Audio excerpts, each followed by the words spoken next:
Hi, Heidi. Hi, Constance. So I got a message from a follower the other day that said, thank you for reminding me that life isn't over at 50. And I have to say, I get that message all the time. I think we need that constant reminder because we have all been brainwashed to believe that at 50, everything stops. But I think you have more time, believe it or not. Thank you. I'm a really good teacher. Welcome to Talk 50 to Me. Talk 50 to me.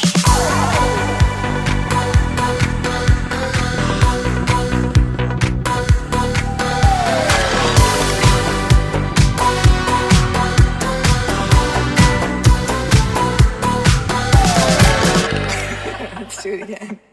So you said, you're welcome. I'm a really good teacher. And you're right. Because, I mean, it's one of the reasons why we're here.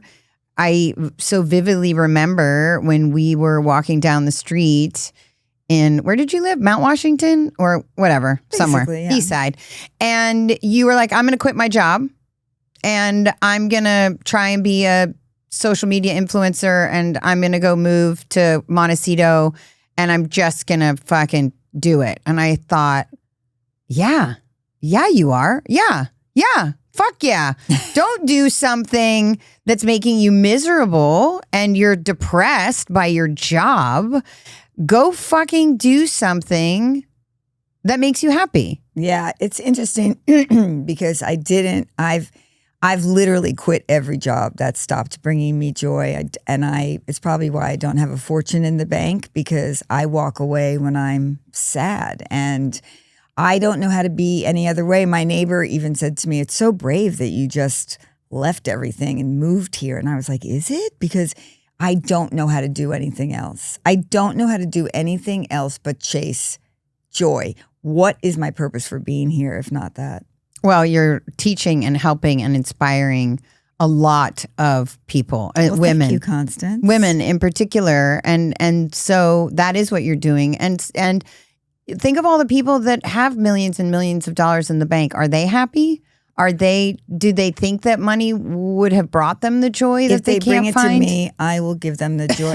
But also, like, you did the same thing when you turned 50. Yeah. I mean, but that was forced also. It was a forced like reconditioning of the time that I have and what am I going to do with it, right? Because during the strikes, which went on for 8 months, I thought, after the strike, I'll work again. I won't have time anymore. And I didn't. I continued to not work, ended up being 2 years of not working as an actor. And in those 2 years, it made me think, wait, I have to wait for somebody to give me that job and give me that purpose? No, I'm going to go and find it and figure it out. And so, yeah, I laid all these seeds, a year ago, and now they're all sprouting up at the same time, which is very exciting, but also like, holy crap, it shows you the power that you have if you just go and set out with purpose of passion. Well, and also the realization that no one's coming to save you. You have to do it yourself. And I think sometimes that takes until 50 to realize that. When you're younger, you think, this one's helping me and that one's helping me. And it's like, no, you've done it all along. And now at 50, you really got to do it because I used to say, Steven Spielberg's not coming to my house to ask me what I wrote today. Right. I'm going to have to write it. I'm going to have to get it out there and I'm going to have to do it. And it becomes even more important as we age to take control, burn down what's not working, and light up what is. Well, but that goes back to timing too. I think when you are 50 and you are like basically slammed with the idea that you are in midlife, well, am I going to be 100? That would be fucking great. If I was healthy, I'd love to live to be 100. Why not? But what if it's less than that? I have less time ahead of me than I have behind me, so I got to fucking go. Let's go. I'm not going to stop. I'm actually going to go like into full, what is that? I'm going to not throttle. What is that? I go into hyperspeed. That's what it is. Going into hyperspeed. Anyway, speaking of hyperspeed and following your passion, I'm very excited to get to today's guest. Me too. You have watched her brighten up countless TV screens from Rizzoli and Isles to Shameless to NCIS. But it's since turning 50 that she is fully shifting gears and adding a slew of new and different things to her list of accomplishments. Sure, she's still adding insane credits to her acting resume like The Morning Show and Lincoln Lawyer, where her and I finally got to work together after years of knowing each other. Personal bucket list.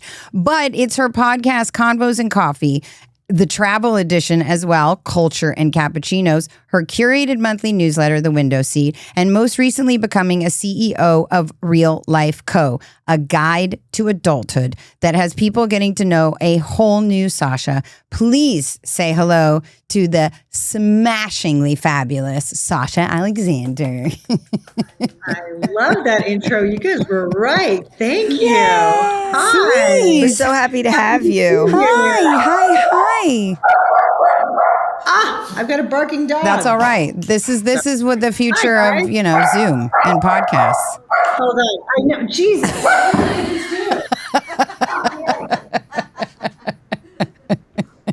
Sorry about that. Here we go. It's called Lighten up, Ricky. it's called Let's go. Bark 50 to me. Multitasking. It's called we by this age get really, really good at doing so many things at once and not saying, you know what, I can't do that because I have to do that. Like we don't have a choice. Exactly. We just go. So we're going to roll right into this and ask you, do you have one word to describe your 50s? I mean, things that come to mind is I feel inspired came up for me, creative came up for me, and hopeful came up for me. Wow, those are three great words. I love that. Inspired because I think that for me, my 40s definitely hit a slump of feeling inspired. I don't know, just creatively, maybe you're on the treadmill. I was on the treadmill for so long doing, working, going, doing, and juggling everything at once. And then all of a sudden when you stop, and I think COVID did this for all of us, you stop, you're at home with my children. I'm with my husband, my family is we're just doing the things that are like the most crucial things. And I think that it was really hard to get back into a space of feeling inspired when our world feels so heavy. Yep. And so for me, it took a little time to find that again. Creative because I feel like I feel really creative right now. Like I feel supercharged and excited for not my own, but everyone else's, what you guys are doing, what I'm seeing artists doing, what I'm seeing women who are just hitting the ground every day. Like I think changing the narrative about what it means to be in your 50s. And so lucky everyone else that we're speaking and doing and talking about this because we didn't have that. Our generation did not have people talking about it in this way. And so my daughter is going to be luckier for it. And so is everyone else following because it's not such a taboo, right? It's not like all of the things that I feel like Gen X grew up with, like, being neurodivergent was taboo. Mm-hmm. Being, talking about menopause was taboo. Like there were so many things that even when my daughter now will just blurt out, I'll think, oh my gosh, I would have never been able to say that or had the courage to say that because it wasn't okay. So I feel watching what's going on right now and having conversations is so important. So that makes me hopeful. Yeah, I That's love amazing. It's so true too, because I'm 65. And so we did not have those conversations, boomers. And No. it's so beautiful that Gen X has already changed the narrative for the next generation. And I do think we have Gen Z to thank for a lot of that because they want to hear it. They're accepting it. Yeah. And I also, I love that you have been talking about not using the word aging and instead using the word lifing. And how did you come to that? Because I know we talk a lot about it's not how old you are. It's not what is your age. It's like, how do you talk about this is a lived experience? Like we are living. So I like this, not aging, but lifing. Like, how did you come to that? Well, it's just my experience right now. I feel like when I my entire life, when I looked at a woman who was that 10 or 20, 30 years ahead of me, I didn't look at her as old. I looked at her as like, wow, like she's cool. Like, look at what she's done in her life, or how she dresses, or her cool gray hair, or her whatever it is. I don't see the age. I saw the woman who was really confident and present in that moment in her life. So I always looked at it that way. And so did my mother. I'm really lucky to have a mom that's not like messing with her face, and she doesn't look like my mom. Like, she's fine. Like, she's really like, and I'm not saying anything about that. To each their own. But I also do believe that, like, wait, what's this treadmill that we're being pushed into? What is this? Like, guys, we're all going to get there. Like, just like slow your roll and stay sort of, authentic to who you are and have always been, and grow and evolve. So I look at it differently. I'm very European that way. When you go to Europe and you see women, they look great for their age. They're dressed well. They take care of their bodies, their minds. They're fine. It's like, it's just different. There's a pressure in the US that is totally weird to me. Yeah. And then we multiply that being in Hollywood. So that's how I feel about it. I also think that and I've been saying this a lot lately, which is so strange that, you wake up at certain points in your life, and this has just happened to me, that you wake up at 50 and you're like, you only know what you know at the moment you know it. So if you go back to your 20s, like, I didn't know the things that I know today. I did the best that I could with what I was given in my toolbox of my life, and I moved along, and you know what? It's so important to stop and look back and kind of say to ourselves, like, we did the best that we could. Mm-hmm. And so to me now, I feel like, wow, there's all these things I learned. And if I stop and I'm present with those, and I give myself grace in terms of, things I could have done differently, not differently, whatever. I only knew what I knew. So a part of me feels like the life that I'm living now, the lifing that I'm doing is all, it has to do with age, because age has given me experience and wisdom. But I'm lifing right now exactly the way I should be, given my experience. So the aging is a weird thing, because I feel the same way I did in my 20s. If people from high school that knew me would literally tell you I'm exactly the same person. I believe that. You're not doing impressions of Rosanna Dana or like, Juice, maybe. But you're kind of the same person.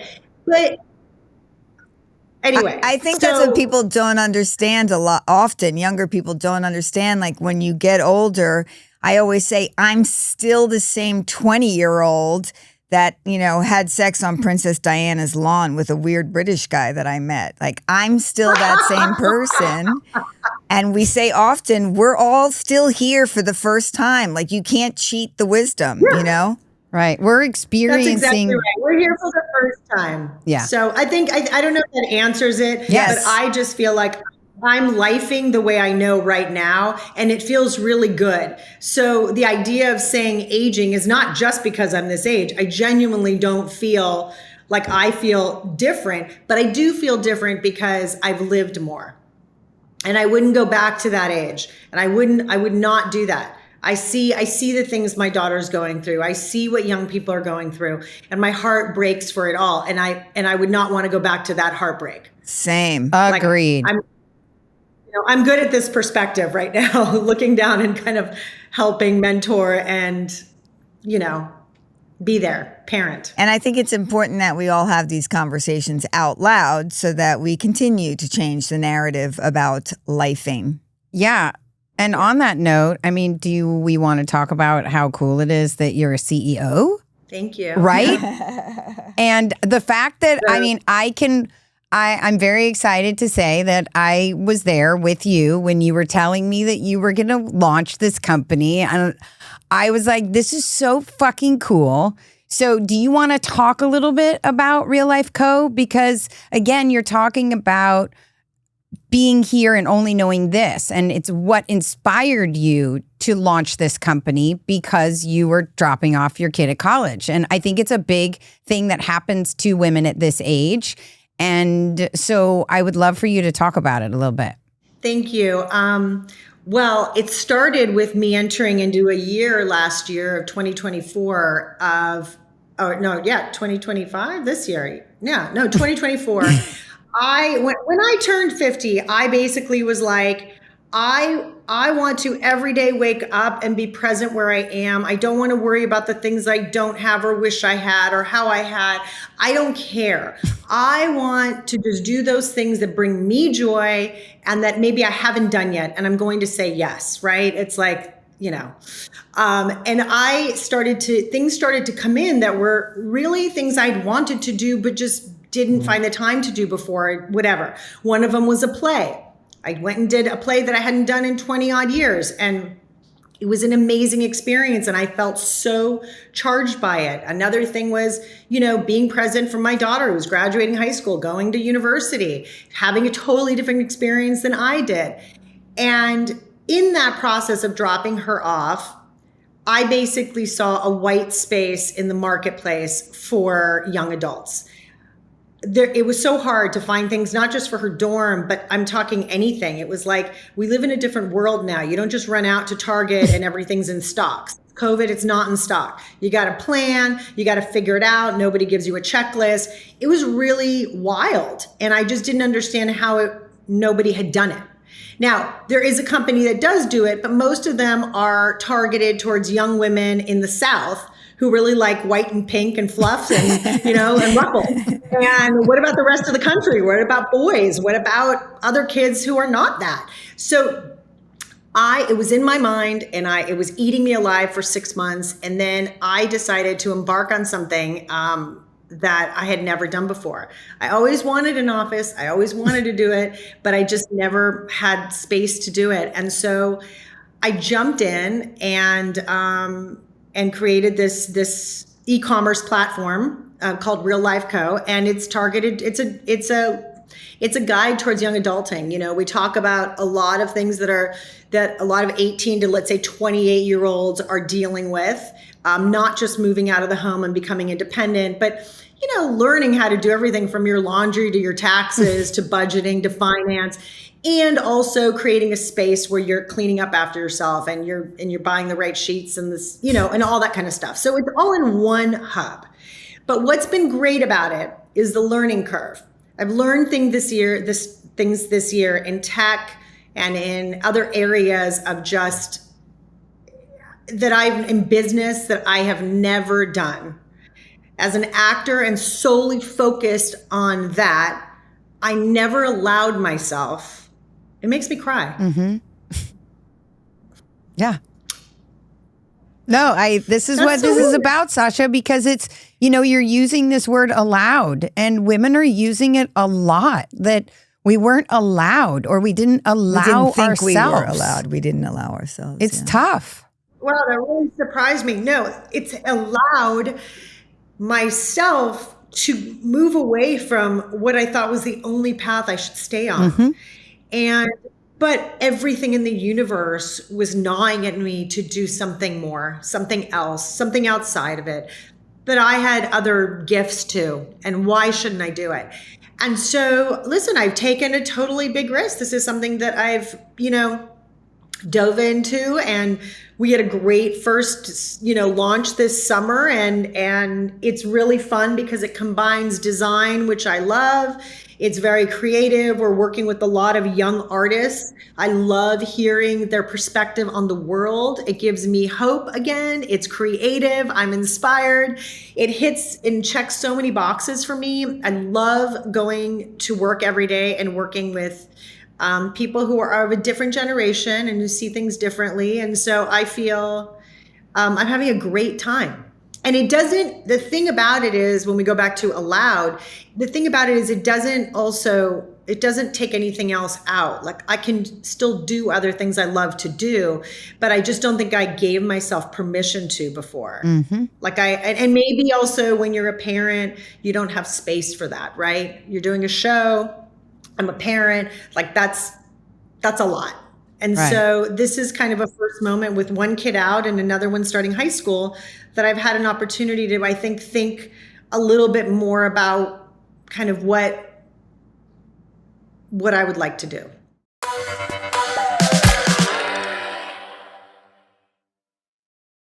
It's a beautiful thing to be proud of yourself for doing something new, especially in your 50s, when a lot of times we say things like, oof, I'm too old to do that. Do you take the time to be proud of yourself? Because I feel like that's maybe what made you tear up a bit, because you haven't maybe stopped and thought like, fuck, I'm so proud of me. I have actually. You know what? And I have, you know why? Because running a business is really hard. Doing a startup is really hard. And there were some very hard and difficult days, like, and Constance knows, like really tough production days when you are just wiped out and you've worked your butt, you've given everything. This has been that process.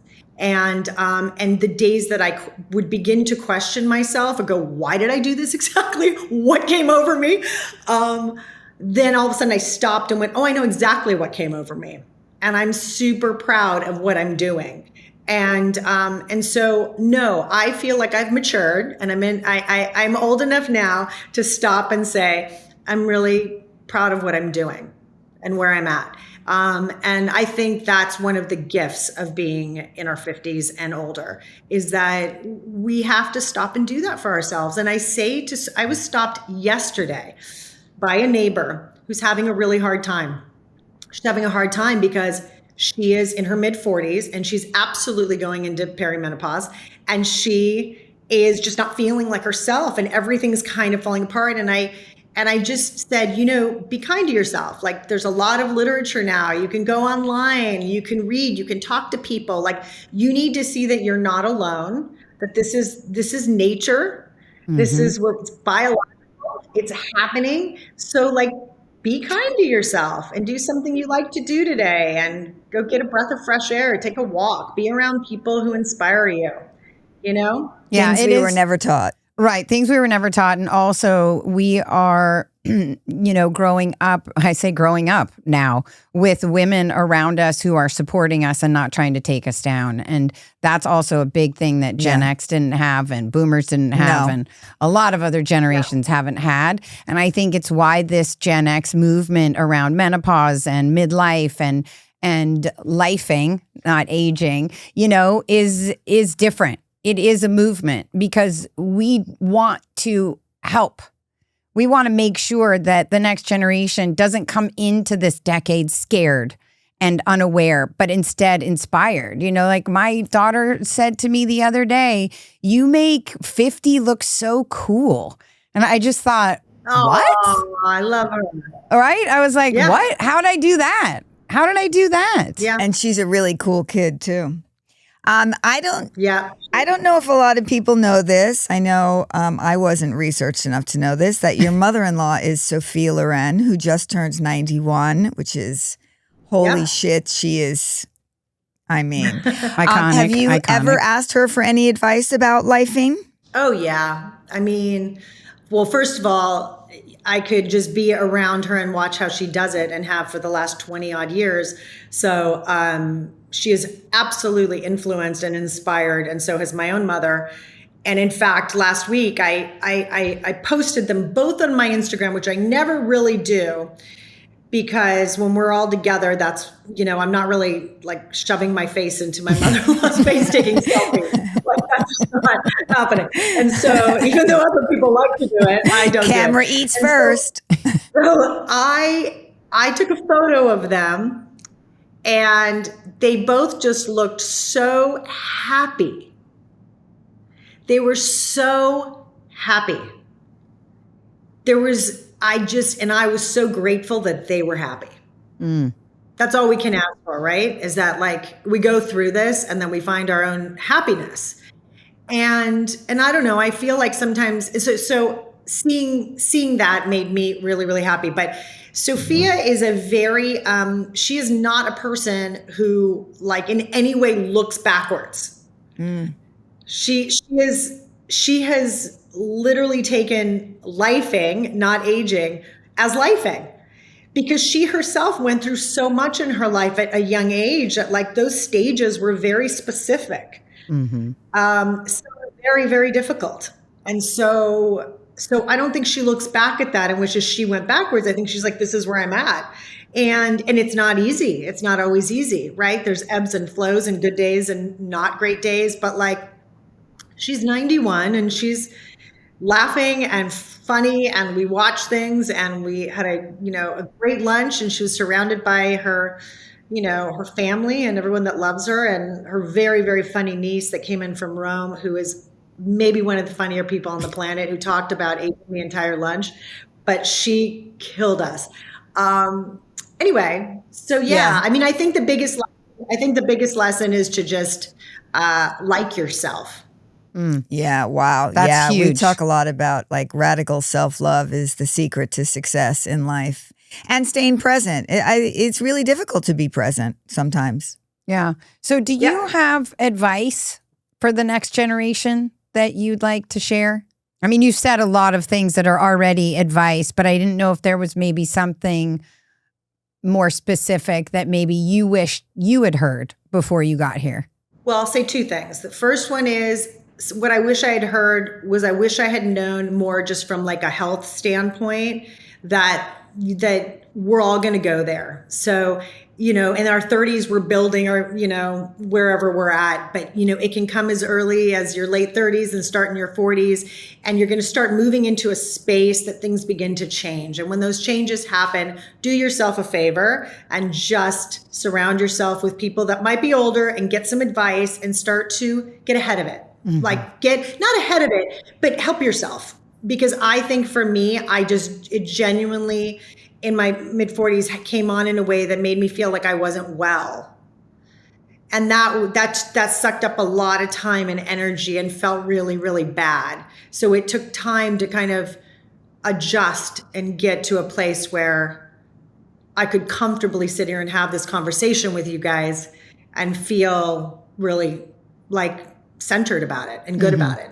So I try to talk to as many people as I can. And even when I'm in Europe, it's so interesting because doctors and people never talked about this for so long. Even in Europe, like women they basically just tell women to take like antidepressants. It's like, well, no, it's not just that. There's a lot going on. So that's one piece of it, is just that. But the other piece I'll say is something that I feel is happening right now. I just hope that this generation of young people who have grown up on social media and are watching women of all ages now put themselves out there, some a little too much. And I mean, just, like in every way, like physically, you know what I mean? Just like showing it all and bring it all, like this whole thing that's going on. There's like such an exposure and overexposure, a need to be looked at, to feel seen. It's so major that I hope that the young ones who see that don't think that is what you have to do. Because I actually think lifing is quieter and it's more private and it's personal and it's present.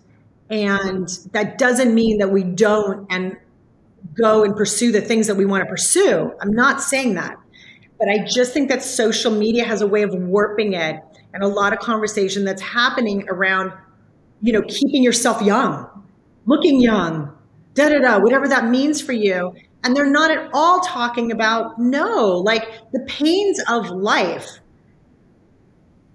are happening to you in your soul, in your face, in your eyes, in your like body. And they should happen to you. That is what lifing is. Yeah, well. So kind of fake and superficial sort of thing that's happening, I just don't want young people to look at it. And so I'm very conscientious about presenting in a certain way that shows both with joy. I can feel good about myself and wear things I like and do my hair and my makeup and feel, and in current, but also not feel like I need that to be seen and heard in this lifetime. And I just hope young people, like young girls, I hope they see that, because it's like what you guys are doing and how you're talking about it. That's, I just think a lot of people are a little lost. Well, I think we need to change some of the language out there, especially the words anti-aging, because you can't be against aging because you'd be dead. And I think that's what the kids are getting all the time. We have one more question for you. It's a surprise question. It may be spicy. Or it may be not. Then again, I admitted to having sex on Princess Diana's front lawn. So, You did admit that. Wow. Well, okay. She didn't get caught, so. I think we know the answer to this one. I'm going to pick another one. So, because we already answered that one. Oh. Okay. What's the one question you wish people would ask you, but don't? What's the one question you wish people would ask you, but don't? The thing that comes to mind for me is just like, what things have I learned to do to be more present for my family? So would you like to? Like learn to do it. Right. Because it's really easy to get sucked into so many things. And I had to like really,